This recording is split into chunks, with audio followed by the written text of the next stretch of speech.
starting. Okay. We're good? Cool. Okay. Okay, what do you guys want to start talking about first? Which one? We all answered the same questions instead of having jigsaws this time. Do we want to talk about Black Cheeto first? Sure. Let's talk about Black Cheeto. Okay.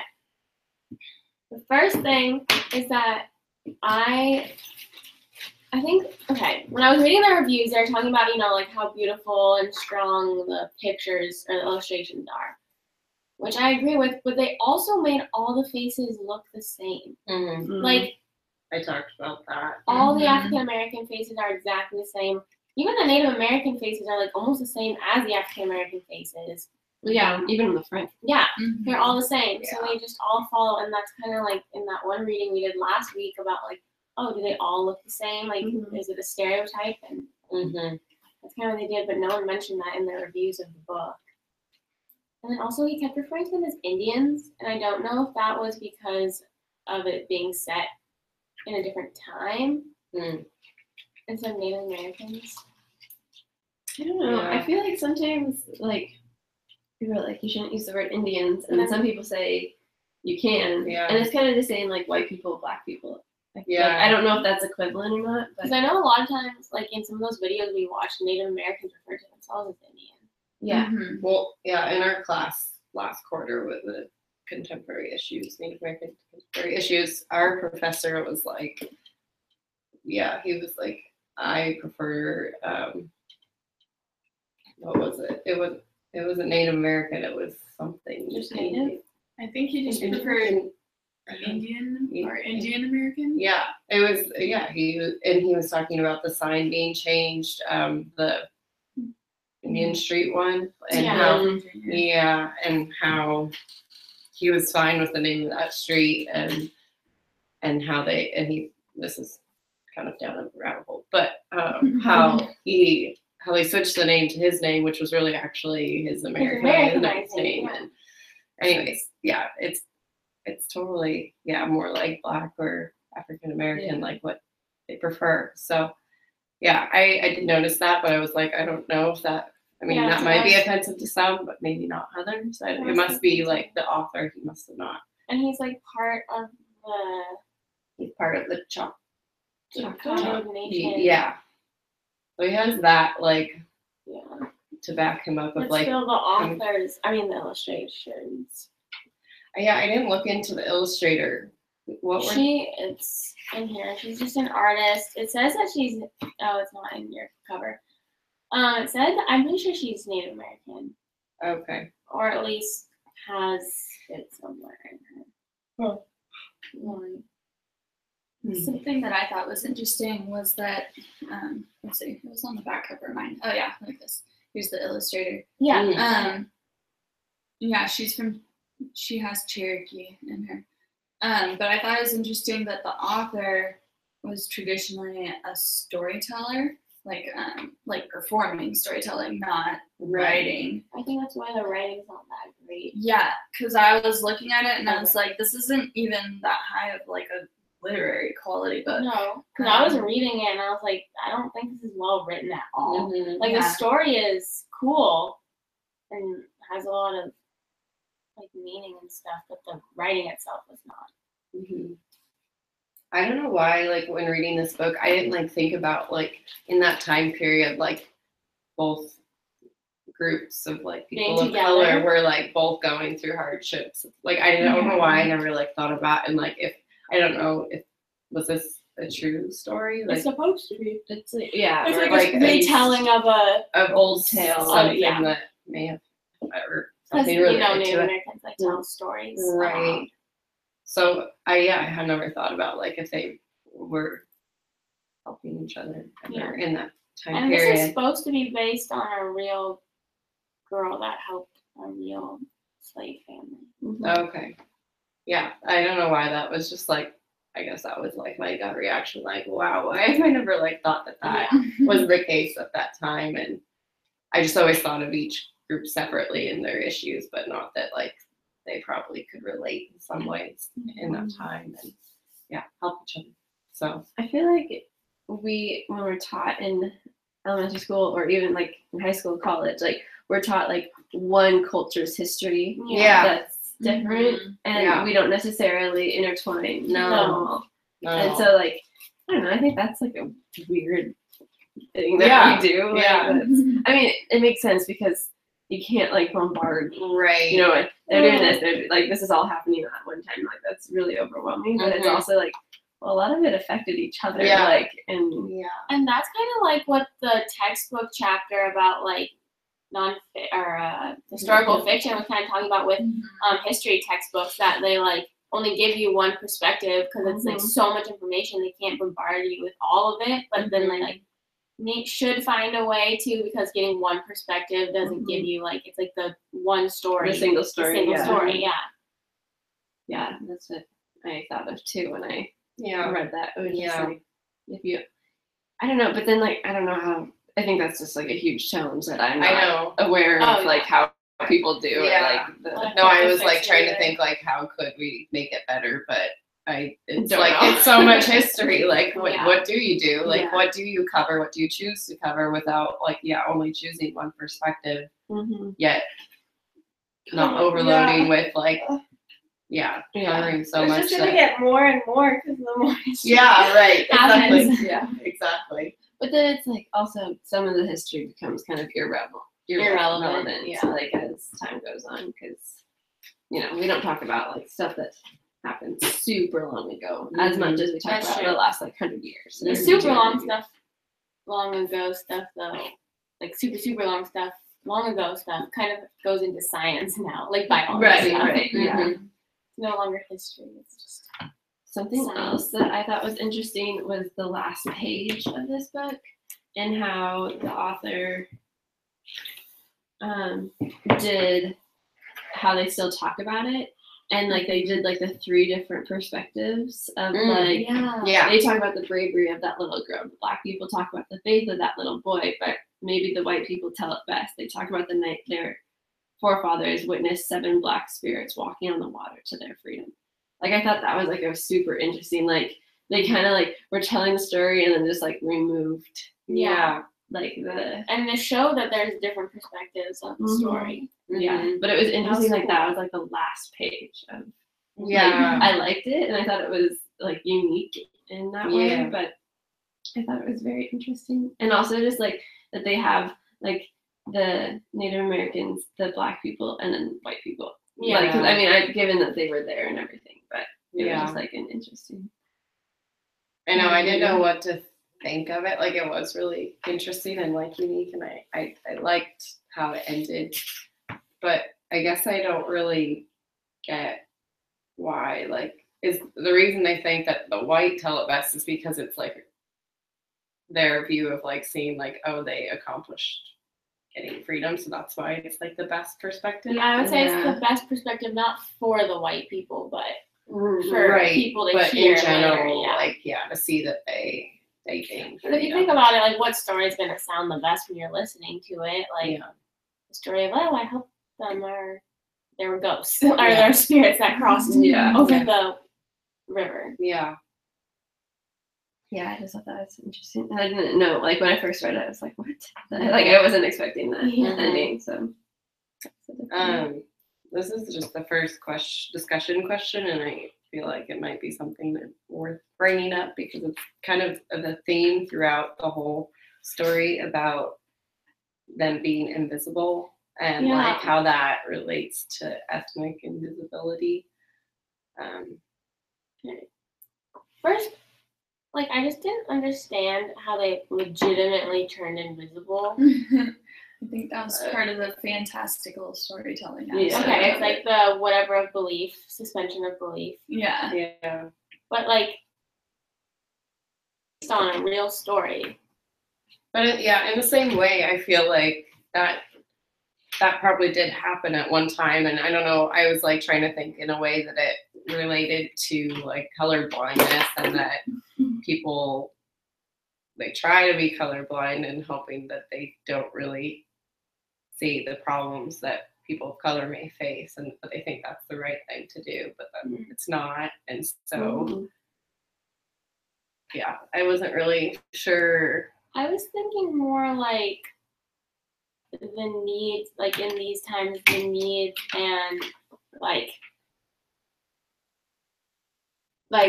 the blacks were ignored in like the sense that they weren't like human to the slave owners. Yeah. Like not necessarily that they were trying to not be racist, because then obviously they still were. I don't know, I feel like it ties more to that, like showing that they like didn't have any, like, I don't know, they weren't thought of as their own people, so they were like easily invisible because they whites didn't care about them. Right. I think there's that aspect of it, and I also, or that equality that like has that meaning behind that invisibility, but it also, I think, like it just shows like the storytelling part of it, and the fact that like, yeah, in like real life they actually weren't invisible, but they were sneaky enough, or they were like, you know, they had planned so well, and that they, you know, believed in themselves enough that they were able to like be invisible to a certain extent, because, and like maybe they didn't walk right through the guards, or you know, the dog and everything like that. Right. So it's like, I feel like that maybe is where the story is not translated differently, but like told differently than what actually happened. Yeah, and I think that invisibility is kind of different in the different spots. So like when they're leaving and they turn invisible and it's like helping them, like I think that's supposed to mean something different than when the dad's just like, oh, you can be invisible if you just like do this, and then him and the girl walk right by the white plantation owners. Right. Like I think it's supposed to show like kind of, because the other one, the second one is more like empowering and like they get away, but the first one's just kind of like, wow, they're completely ignored. Yeah, look at it, like they don't mean anything. Yeah. To the people. Also, the white people all look different. Really? In the paintings. I didn't pay attention to them. Yeah. I honestly don't even remember seeing their faces. They're small and in the background, but I looked at their faces because I was looking at everyone's faces. Mm-hmm. Okay. So, yeah. See, there's her, and then him, and her. And like they have different color hair, different facial hair. And then like all of them look this, like that looks exactly the same, just different colored skin. And he has different facial hair, and so does he. They have pretty differently defined features. Yeah. Interesting. Then they all look the Yeah. same. Yeah. Thought that was interesting. Like, I don't know if, because the author is part Cherokee. The illustrator. Or the illustrator, yeah. The authors from the. Yeah, but I'm saying I'm not the illustrator. Yeah. Because the pictures, like, you'd think the illustrator would have worked more on not having stereotypes. Yeah. I just thought that was interesting. Maybe she was like new to illustrating. Well, she was. It's her first book she illustrated. Oh, okay. Well then, there's part of it. She probably doesn't have the experience to know how her illustrations might be perceived, and it might have even been just like easier craft-wise to make the faces. But then you're right, the white people all had different faces. I mean, their faces were a lot smaller. Yeah. But still, I don't know. Probably something that she didn't like purposefully do. Like she probably didn't know, but it still is something to critically look at when showing it to kids, because then they're gonna think, you know, like, oh, they all look like this. Unless she did do it on purpose. Yeah. Like you were talking about, or maybe it's you, Abby. I don't even. One of you said that you'd never considered how the Native Americans and the African Americans were facing similar struggles at the same time period. So maybe she made all their maybe she made all their faces look the same to kind of show that unity, and like they're all going through the same struggles, so they all look the same. Like the way that they're perceived. That's interesting. But a little far reach for a children's book, but very interesting. In doing that, it didn't exactly promote the individuality of like our protagonist, and yeah, like it's just like this group that gets identified all the same. Right, because then that goes back to the invisible idea of how, like, you know, all the black slaves could be invisible if they like really wanted to, and everything. So could Martha Tom, like she went with Little Mo, and they both were able to go on by them. You guys want to look at those questions and see if there's any others you want to discuss? I'm trying to think what time we started. Was it like 7:15? Okay. So we. Okay. Sure.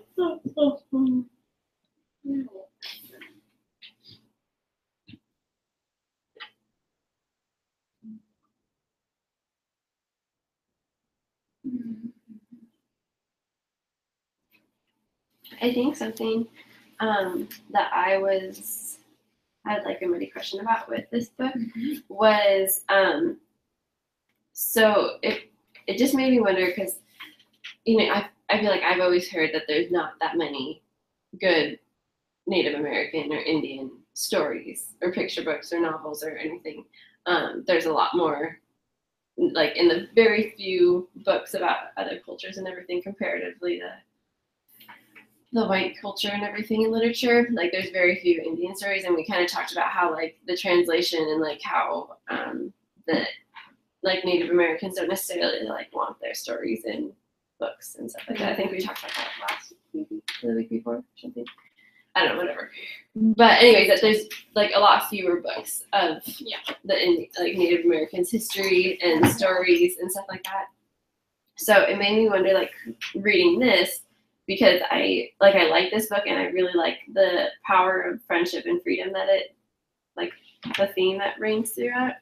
But I was just like wondering how like you can expose like students to more books like this one, even though there's not a ton of them. Like, I mean, like, how do you,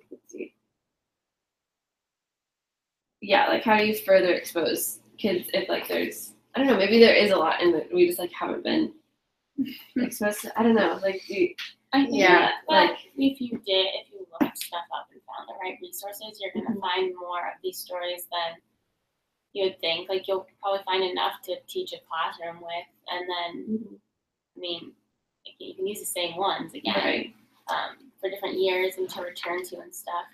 I think the hardest part with these kind of stories is just making sure that you like critically analyze them and make sure that they're like good ones to bring into the classroom. Because like this is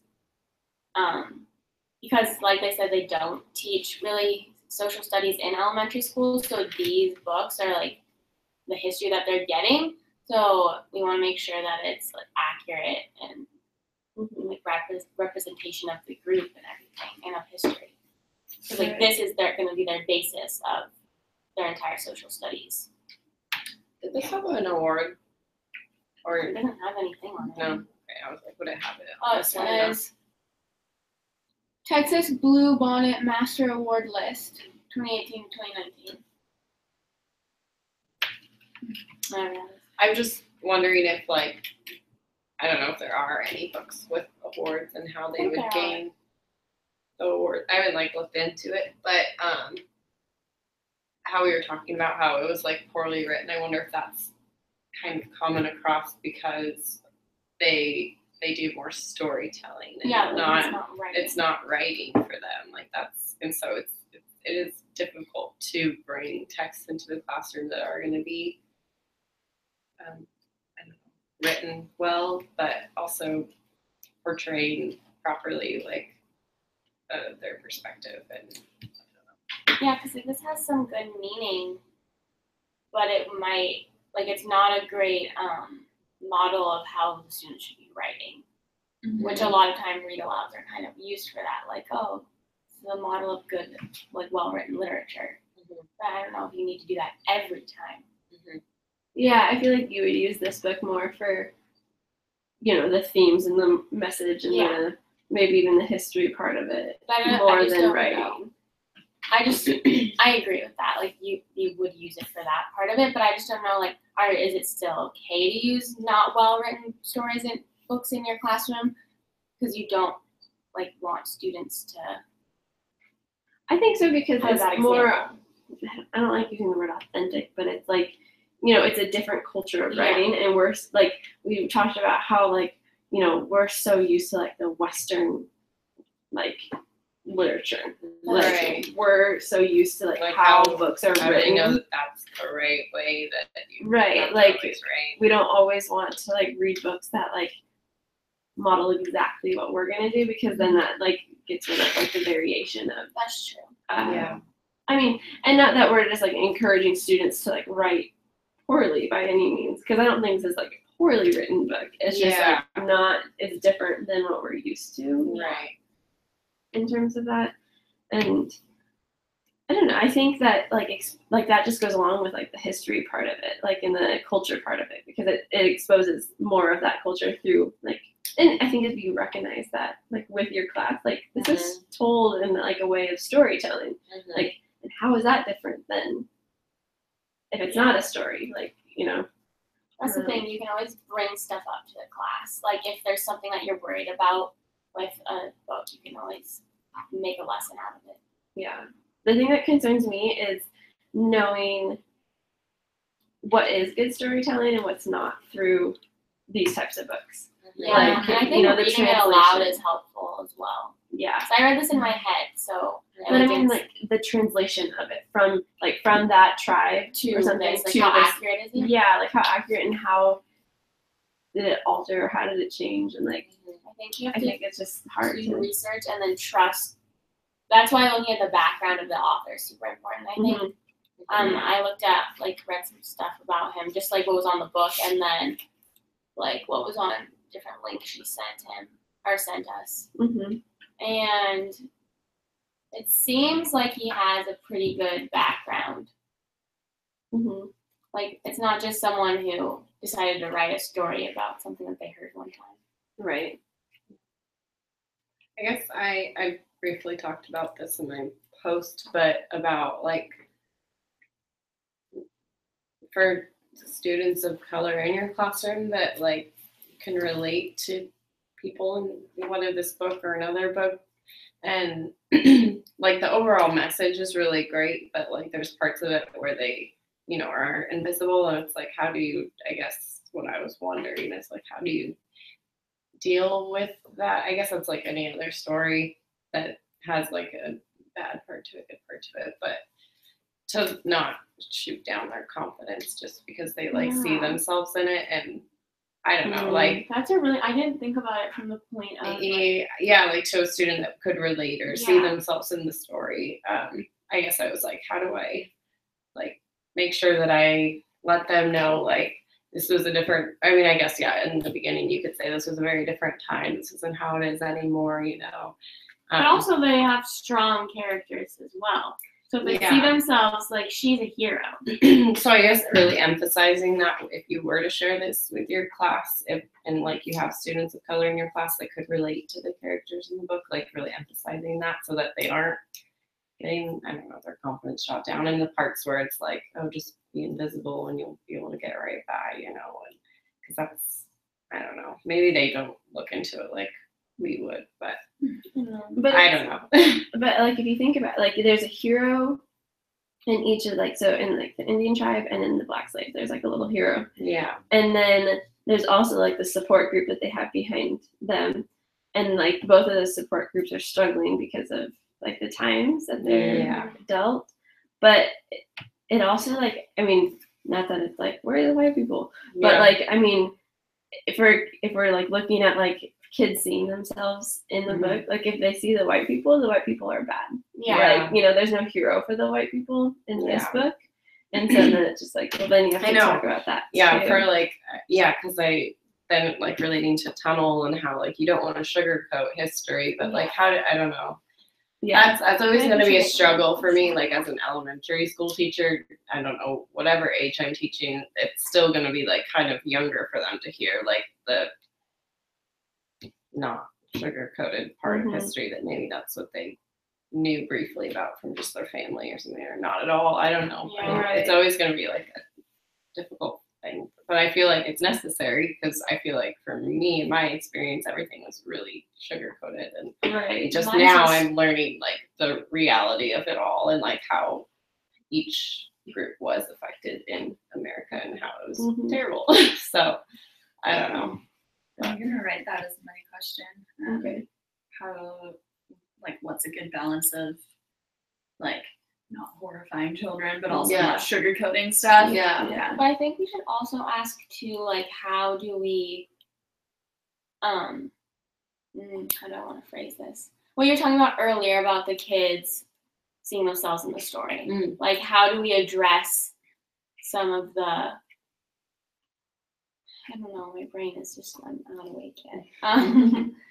But like, how do we address those issues with the kids who might see themselves in the story and not like see something that, you know what I'm saying? What's appropriate to discuss in front of like a whole class that may be singling out one or two of your students to make sure that they're good. I don't know. It's kind of like what topics or what qualities of the book do you highlight and like what do you not like, or you let them you know take it how they, you know, like what, like do you bring up the fact that the white people are bad and that, you know, that both these groups are struggling, that there's both two heroes and that, you know, like those strong characters, or do you just say like, look at these strong characters, can you see yourself as these two? Because like, any kid who's not Native American or African American could still look at this character and be like, oh, I can see myself in this. That's what we're supposed to be doing with the mirrors.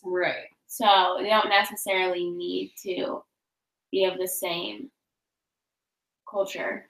But kids who are of that culture, when they're seeing these books, are going to be like, oh, there's someone that looks like me, because they're so used to seeing kids who don't. So they're still going to, I feel like, have a stronger connection to the character in the book. Right, and they're going to be more aware of, or probably more aware of, like, their circumstance in the book. Like, what their, like, cultures. And I don't know, different kids are probably going to take different things from it. Like, some might see, like, oh, she's strong, she saved them, blah, blah, blah, and that's what they'll see in a dress. But then another kid might see, like, oh, I'm invisible. So like, how do you address? But then you could say like, oh, being invisible is cool. You know, like I don't know. It's hard to like. But it's like superhero visible versus like, it depends on the age and how the kid already feels. Because some kids, even at a young age, might already feel like they're not important or like visible to other students. They might feel like they're just in the background of the class. So that might just like highlight that for them. They'll be like, oh, see, I knew it. But then I feel like that goes with like how vulnerable we are when it comes to literature and how we can see ourselves in literature and how our like mind is shaped through that. And so it's like maybe this kid feels vulnerable or not vulnerable, invisible, and he says like, look at this, like I told you, like I am invisible. But then also as the story progresses, that invisibility becomes like a power, and that becomes like a good thing to be invisible, because it allows the strong character to, you know, leave their family to, as long as they continue to listen. So I guess it's just bringing up those important points and making sure that, and I also think it depends on like what you're using this book for. Like, you know, we could like go back and forth of like, you know, well, what about this and what about that? And I think it's just like, well, what are we like using this? What are we focusing on? And then once you know what you're focusing on, then I think it'll be fine. I think that's one of the hardest parts about like teaching or read aloud, is deciding like, what do I want to focus on? Because there's so many things. You could use the same book for so many different things. Well, I think that we will. Like, I mean, when it comes down to it, I think that we will use, you know, any book for multiple things. You know, we're not going to fly through 1,000 books in a year, so which we could, but it would be. But it wouldn't go like any deeper than just the surface. Yeah. Do you want to talk about Esperanza Rising then? What there was like, I couldn't get onto my campus, but there was like a little paragraph that she said to talk about the certain things. There was something about like what was it? What were the specific questions that she wanted us to discuss? Well, they talked about like after her father died. Yeah, and then in the fire, and they moved. Like how did racism and it was like how did like your idea of Mexican and like Mexican American immigration, like how did that change?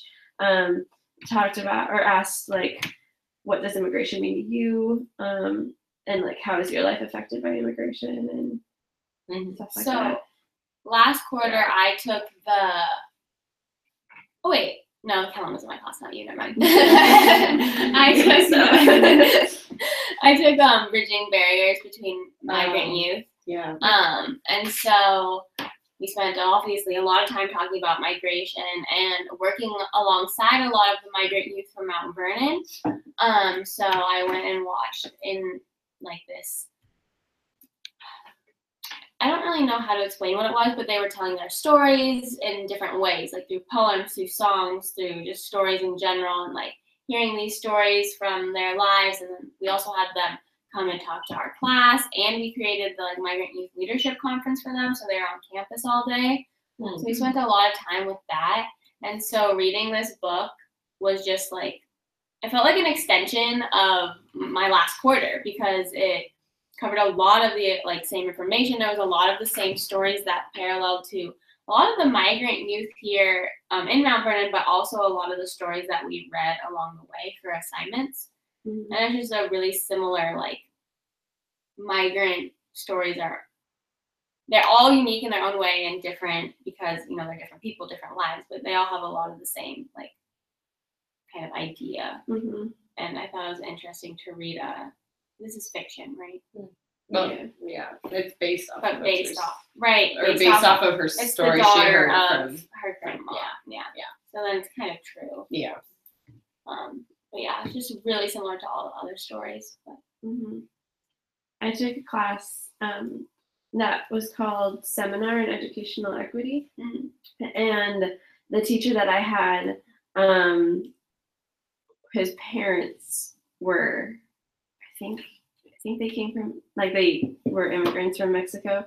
I think that's how it worked. But anyways, he really focused on immigration and undocumented youth throughout the course. Like, that's really like what we focused on, and especially then we also like really focused on like undocumented like queer youth. And so it was a very specific I never even considered that. Wow, I'm kind of awful. I've never like the mixing minority groups. Yeah, and so anyways, when like reading this and like the border story videos and like all those videos and everything, like it was just like another extension for me too, because we watched so many of those videos and like watched and like read about so many immigration like stories, and like I guess like some were empowering, some were like horrible, some were all that kind of stuff.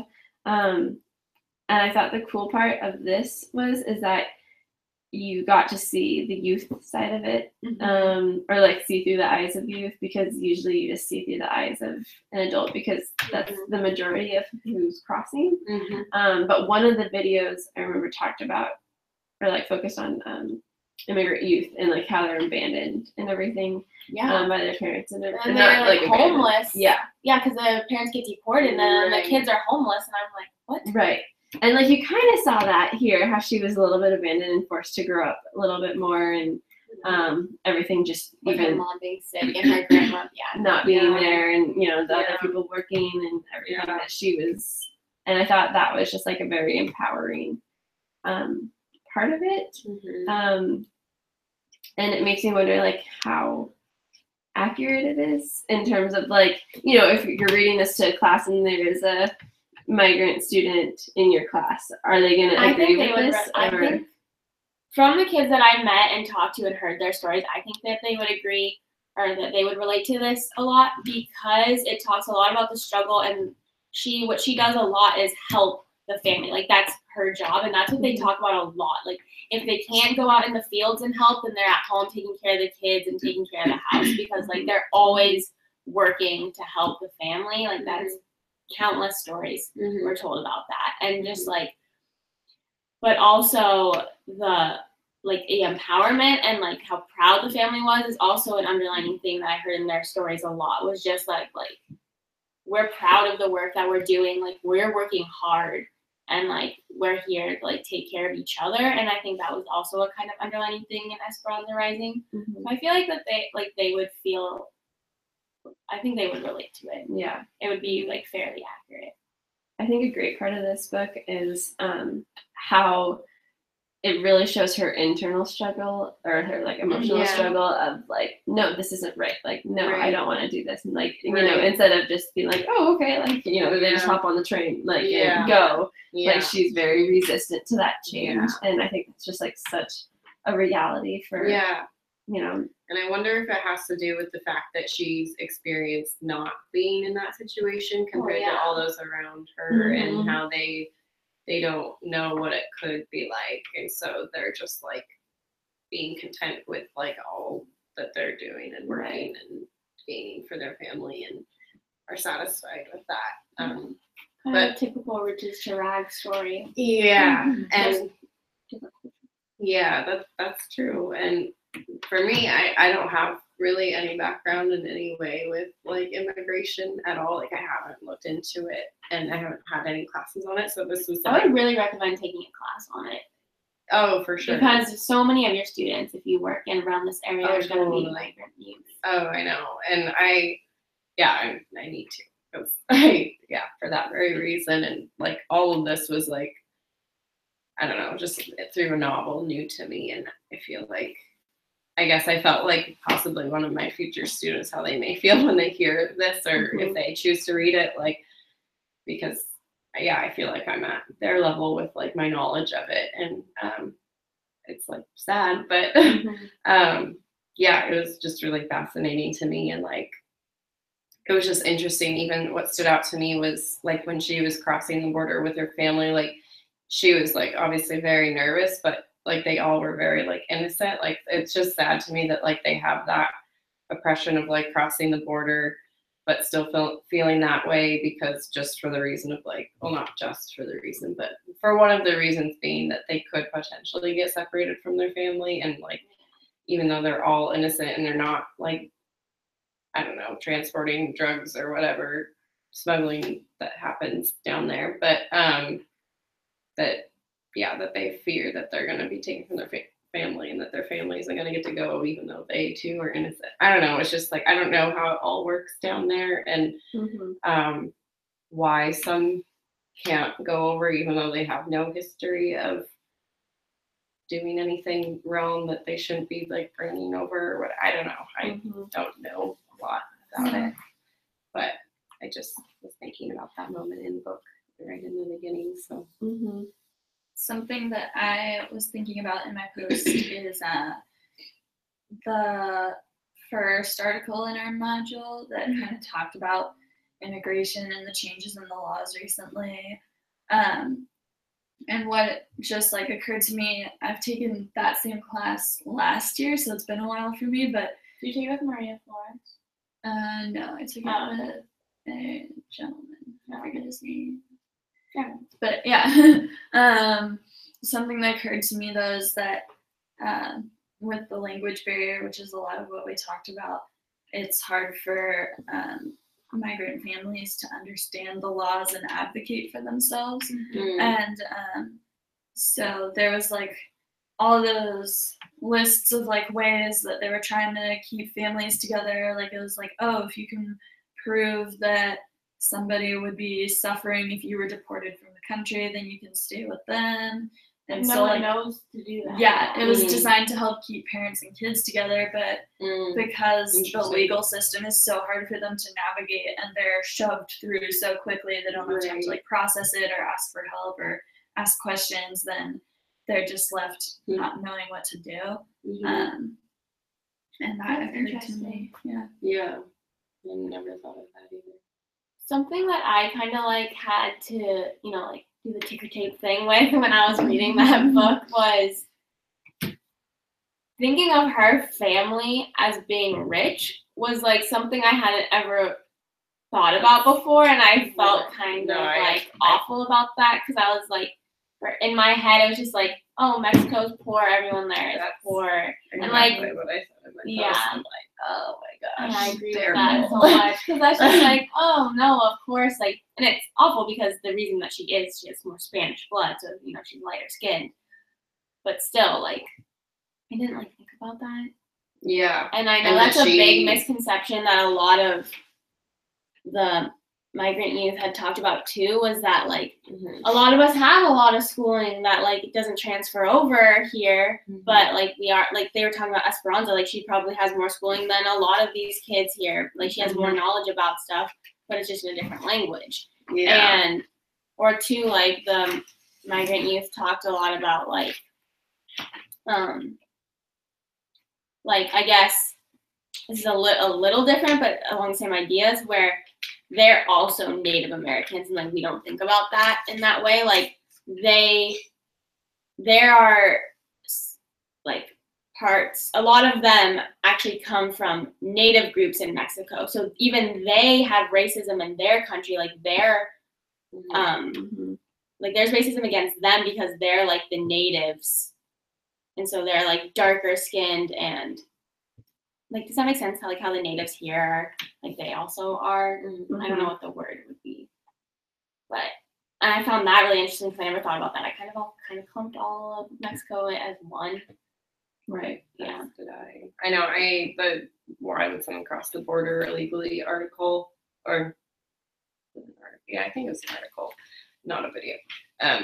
That talked all about like all the other reasons as to why they cross, and it was it the story of Jose something, and yeah, I think it was tied to that. And anyways, that was like eye-opening for me, that it wasn't just for, I don't know, that they could have, like, that there are possibly stories like this where they were once well off there and then they like lose everything, and that America appeals to them more because of like the bad situations that they were having to deal with. And so yeah, I guess I thought like, why would they risk going illegal? Like I always thought that like, why would someone risk something or going over illegally? Like I thought it was always just for like drugs. Like that was my perception of it, and that it wasn't, that it was like so bad down there for them in their living situation that that's why they were driven to go over illegally, just to get out of that bad situation and like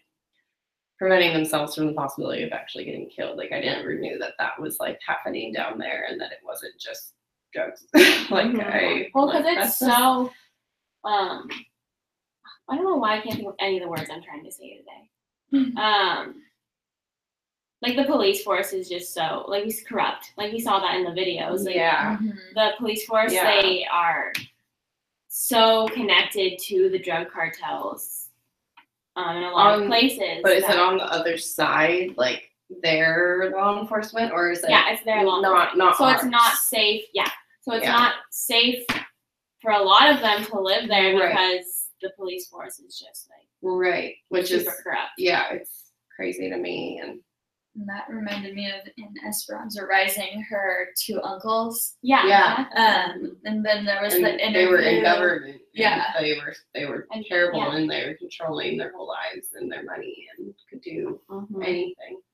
And it made me think of one of the interviews where there was like the guy who had to leave because it wasn't an interview, it's the like BuzzFeed or Upworthy article where the guy had to leave because he just kept having to pay to even stay in the neighborhood and be safe and protected, like because the police are so corrupt. And so it made me think about how was that the one where people were coming through his drive-through at McDonald's and like he had to pay them in order to like live. That was ridiculous. And so it kind of made me think about how that class system might very well still be in place. And that's not something I know for sure. Like, don't take my word on that. But that's what it sounded like from the interviews and the various videos and stuff, that there's still that very strong class system. And like while like Esperanza's family, there might be some rich people that are trying to do something about it. It sounds like a lot are the people in the government and or the drug cartels that are wealthy and just want to stay wealthy, so they're really corrupt and like take money from people and for themselves. Yeah.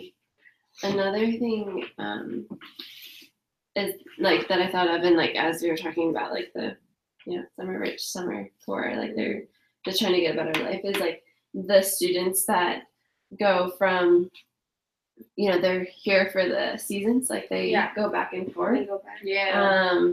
And we watched this really cool video, and now I can't remember what it's called, but in my class that we took, and it was about, they represent the idea of going like back and forth of migrating as the monarch butterfly, because that's what the monarch butterfly does.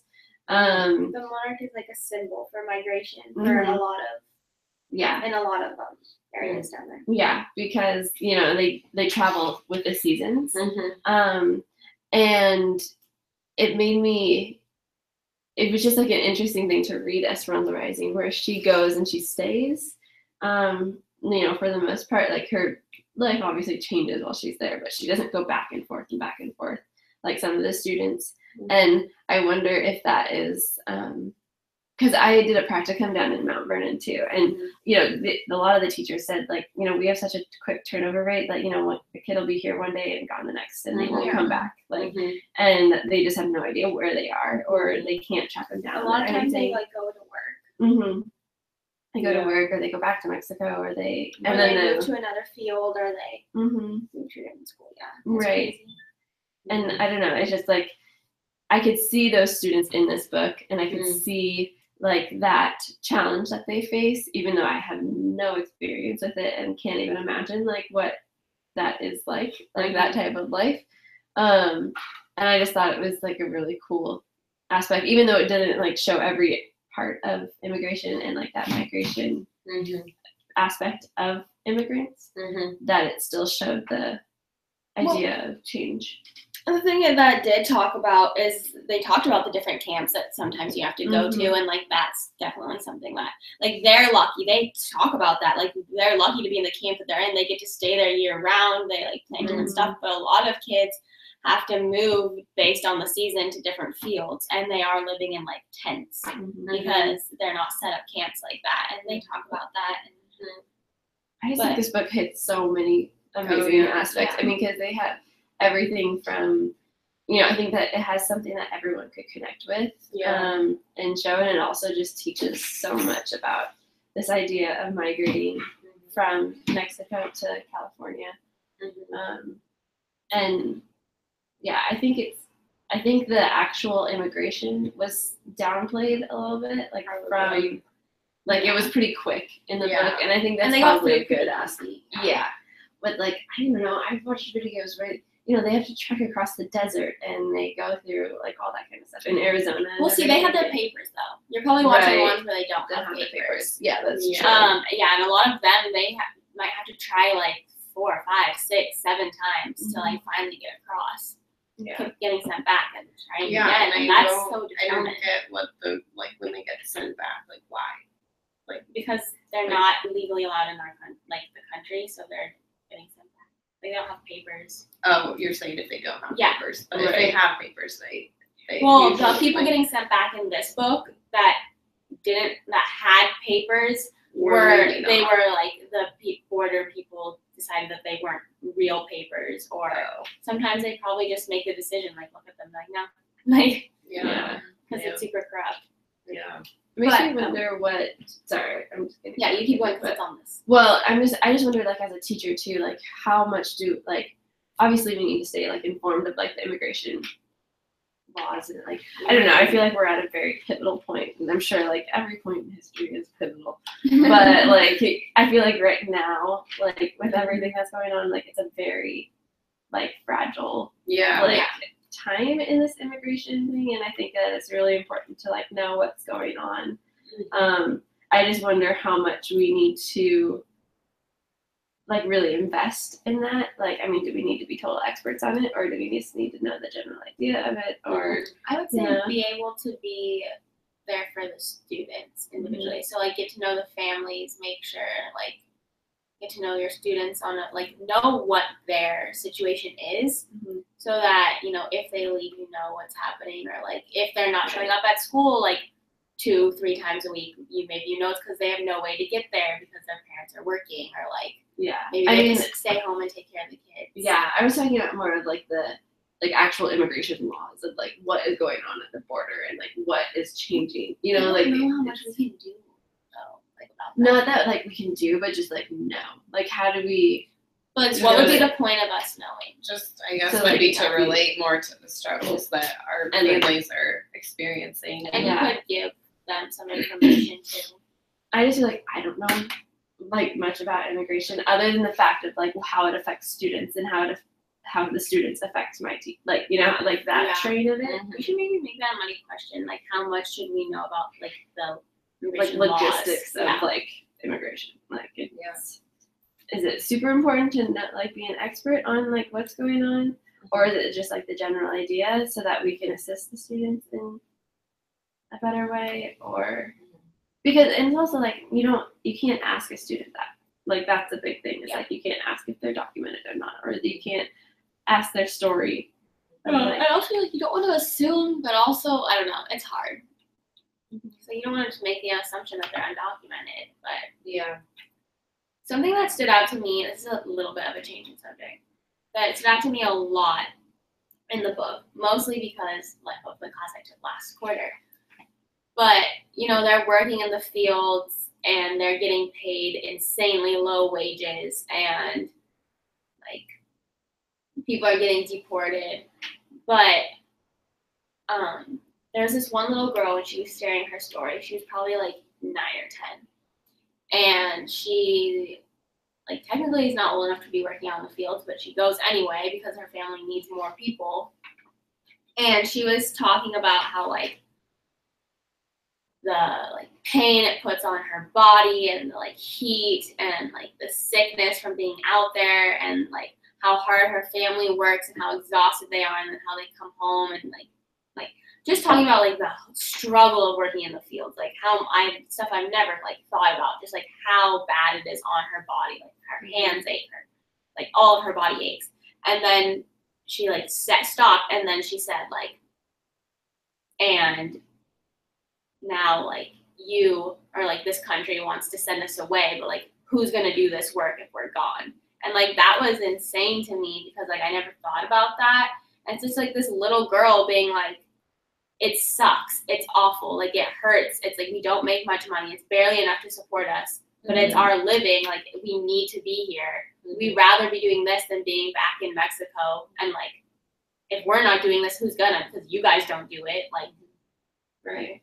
Like, what are you gonna get other Americans to work this job and pay them more? Like, because you want it to be as cheap as possible. Right? Well, then one of those videos talked about how the undocumented immigrants fight with like the very poor of America, like the high school, the people who don't graduate high school, right? Like, and then there's like that, and even then, I think that white Americans without a high school degree would be paid more than immigrant, probably.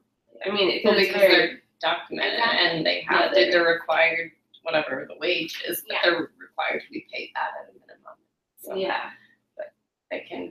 immigrants can but that's why we keep farmers them around. The farmers can get away with paying them less. Under the table. And it's like in the story where they come and, you know, they send back all of the people who are rioting, but all the people who are working, they like turn a blind eye because they want to be able to pay them the minimal amount. Yeah, I think that also stemmed my thought of how, like, you know, we have these students that will be migrant workers and migrant students of migrant families and everything, and they had to struggle, you know, to get here, and their life experience is so different and so. I mean, when you hear it, like, we think of like it's sad, but it's empowering to them because that's, you know, they want to be here. Anyways, it's just like so different, and they've been through so much, and then it's like we ask them to go to school, and like, you know, like the struggle that as teachers, put on them and expect them to be to at learn. the same level as all the other kids who all they did was like live in their homes, grow up, go to school. That was the steps. Like they haven't. Yeah. Right. I just thought that it was like, you know, it's really important to keep in mind as a teacher of just being like, okay, you know, we'll have good days, we'll have bad days. Like, and it's not going to be great all the time because, you know, like we don't know what's going on in their lives. Yeah. And I think that it's not just with migrant students, that's with every student, I think, because we're not at home, but like I just think it's important to have that patience, especially as like a ELL teacher or something like that. It's important to have that patience of like, okay, they're not learning at the speed that we want them, or maybe they are, or you know, they you know are quiet some days. I don't know. I think it's just like a lot of things. A lot of those factors are important to be patient with. Yeah, for sure. I have to leave for work soon. Okay, we're just about done. So. Yeah. I do have 3 mini questions. I jotted down yours that you said might be a mini question about what are good resources to find native storytelling books. So if we want to just include these 3, or if somebody had something else that they were curious about before we wrap up. I also think a lot of the articles, I think either one of the chapters or one of the articles we read has a lot of like ideas. Like the chapters that we've been reading in that textbook have like the books at the end.